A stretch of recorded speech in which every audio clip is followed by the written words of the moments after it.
অধিগ্রহণ বিল স্থগিতের নির্দেশ দিয়েছেন প্রধানমন্ত্রী বেনিয়ামিন নেতানিয়াহু। ইসরায়েলের ক্ষমতাসীন জোটের বরাত দিয়ে এই তথ্য জানায় দেশটির বিভিন্ন গণমাধ্যম। এর আগে পশ্চিম তীরকে ইসরায়েলি মানচিত্রে সংযুক্ত করলে তেল আবিবের ওপর থেকে ওয়াশিংটনের সমর্থন তুলে নেয়ার হুমকি দেন মার্কিন প্রেসিডেন্ট ট্রাম্প।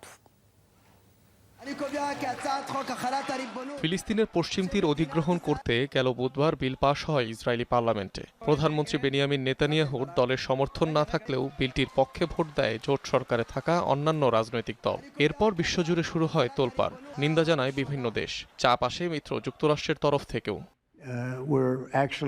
এবার এ ঘটনার কঠোর প্রতিক্রিয়া জানালেন মার্কিন প্রেসিডেন্ট ট্রাম্প। সরাসরি হুমকি দিয়ে বলেন, পশ্চিম তীর অধিগ্রহণ করলে যুক্তরাষ্ট্রের সব সমর্থন হারাবে ইসরায়েল। টাইম ম্যাগাজিনে দেয়া এক সাক্ষাৎকারে ট্রাম্প পাশ হওয়া বিলের বিরোধিতা করে জানান, পশ্চিম তীর দখল করতে পারবে না তেল আবিব।